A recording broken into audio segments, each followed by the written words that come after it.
Kakati ensonga bwebeze ekirungi nembeera nga neetegese kati nnyina okwetegeka mbeere nga buli kimu kye nandirowoozezza nti kirina okwogerwako kyogerwako nga omuntu eyeetegese. So ensonga ziri muno, nsonga nnyingiko, naye nga mulimu n'ey'okulonda akulira oludda oluvuganya. Abantu ba Uganda aliwo kye batannaba kutegeera. Akulira oludda oluvuganya gavumenti aba takulira kibiina kye, aba akulira abantu bonna abali ku ludda olukola ki oluvuganya. Kakati ate bo bannayuganda bategeera nti akulira oludda oluvuganya gavumenti y'oyo aba akulira ekibiina kye. Kati oyinza okulonda n'omuntu aba akulira ekibiina kyo wano, osobola omulonda, naye ono akulira oludda oluvuganya bonna abakulira oludda oluvuganya abakwatako. Kati njagala kulongoosaamu awo abeere nti buli omu abeera ku sayidi evuganya gavumenti, bino eby'omuntu abakulira bimukwatako. Abantu abamu nawulidde agamba omutima mubi oba ogwani omubi simanyi, kubanga bayinza okuba ate nga bo abaddamu omutima gwabwe gwe mubi. Nze nja kutereeza kuba omukisa bwe gwajja nga guteereddwa mu tteeka lino lyennyini lyennongoosa nti bakube nga akalulu bafune nga omuntu oyo leader of opposition newankubadde nti tekyali kituufu, tewaliwo baali bakubye kalulu. Kati omukisa ogw'okulondera mu nzikiza gubalemye, kati nze njagala omukisa guno guddizibwe mu lujjudde. Omuntu amanye nti kati waliwo okulonda, bagenda kulonda akulira oludda oluvuganya, bamulonde. Neewuunya nnyo abantu nga bajja na kalulu ate nga batya akalulu. Bw'oba ozze n'akalulu ate akalulu otya kaaki? Akalulu ojje wano either okawangule oba bakakuwangule oddeyo eka. Kintu kyangu ekyo. Biki? Ate nga ntabula byaki ntereeza bitereezi. Naye bulijjo bannayuganda oluusi abamu balwawo okulaba ewala. Kati nze wala nalengerayo. Nze njagala omuntu ambuulira ekibi ekiri mu kulonda. Nze omuntu wambuulira ekyo nga mmanya kino kibi. Naye bwe tuba nti ne Kalinda Luzzi tumulonda, ne tulonda Chairman Wero C1, simanyi lwaki abantu tebalowooza nti abaka ba Parliament balina amagezi agalonda abakulembera. Simanyi lwaki bwe batyo balowooleza. Ate nabo ogenda okulaba abamu nga bakuba mu ngalo. Bituli bingi kubanga balondera eyo mu nzikiza nga tetumanyi. Kati oyo gwe balonze ne bagamba yabakulembera. Kati yembera ani asobola ogikkiriza? Ate nga tugamba nti ffe we are democrats. Abasinga wano bonna b'ebibiina ebiri ku ludda oluvuganya bagamba nti bo ba democrats. Ekintu empagi eyimirirako democracy nnamba emu kulonda. Bw'oba tokkiririza mu kulonda toddamu okweyita democrat.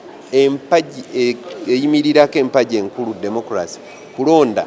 Abantu ne balonda, oyo gwe balonze n'abeera ng'afunye mandate yaabwe okuba kulembera. Kakati ekibimu ekyo nze sikiraba, kyambula dda. Esente?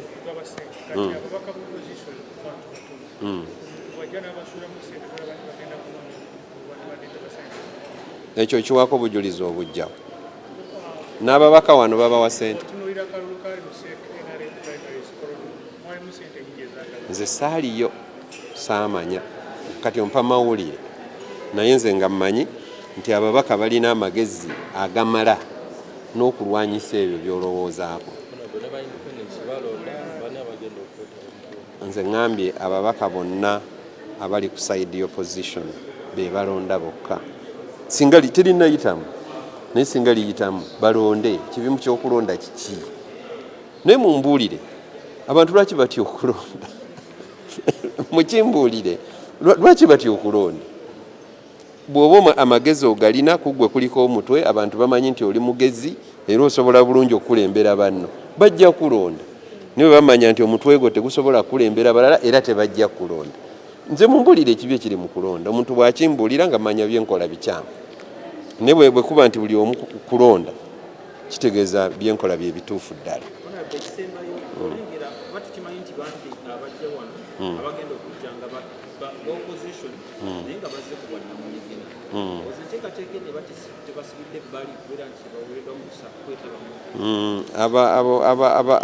essometeeka gye bayita Parliamentary Administration Act ligamba ki ani abeera ku sayidi evuganya.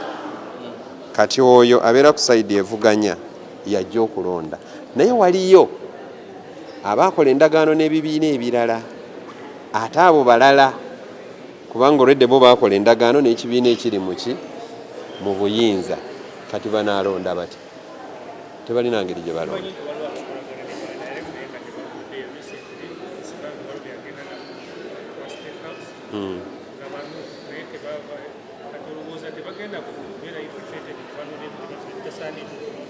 Anti nze sikolera ku bintu byesirabye, kati besaalaba siyinza boogerako kubanga tewali yabalaba, naawe wennyini tewabalaba, ogambye tebaavaayo, kati abo tetusobola boogerako kuba teri abamanyi paka lwe bali boogerako. Very good news, because what I'm trying to make clear is how the leader of opposition is elected, and the leader of opposition election does not in any way affect the opposition. It will actually make the opposition very strong, because that person will have the mandate of the people he leads. And I don't see any problem with that. Someone must take me through a very big lecture to tell me what's wrong with the election. If someone cannot do that, then someone can keep quiet. He comes to the chambers here, he argues against it and he convinces the House. But just talking about it does not in any way help. Just come, I present the bill, you make a debate against it, you will win from there. But as long as you are not making any debates in Parliament and you are making your debates out there on radios and elsewhere, you might not be very successful. So the opportunity has availed itself. It is an argument which has to be done here, and I am ready if the opportunity so avails, like it seems to be coming. What's the problem with the current structure? I have already explained. The current structure is that the party with the strongest numerical number goes into its headquarters all elsewhere they have decided and elect. The question here is, have they ever elected or they appoint? The reason is they do those things out there. So what I'm doing, I'm pulling it from wherever they are doing it to where people can see. The gallery where people can see is here in this house. So the election this time is going to be in public here, and everybody will participate.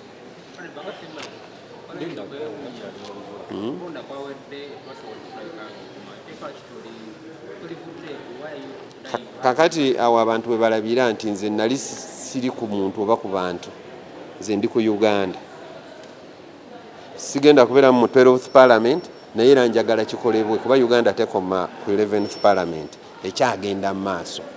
Njagala ekyo kikolebwe mu mutima ogusinga obulungi, tufune abakulembeze nga balonde, era nze omuntu anambuulira ekibi ekiri mu kulonda gwe nja okuwuliriza, naye atambuulira ekyo ng'ayomba buyombi, sijja muwuliriza. So last time when I brought it in 2024, that was the question you were asking, why 2024? Now it is 2026. Why not 2026? When in 2024 you are saying why now? Why not now?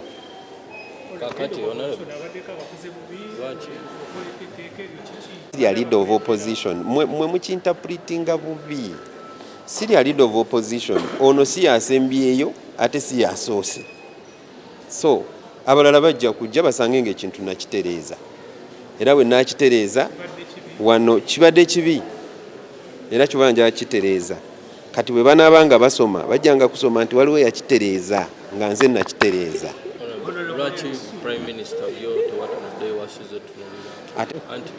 Kati abeNRM owulidde ba complaining because you don't know or you don't take notice that they are complaining.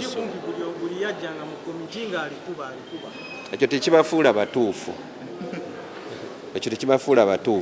oyinza okuba nga oli mutuufu ng'oli omu.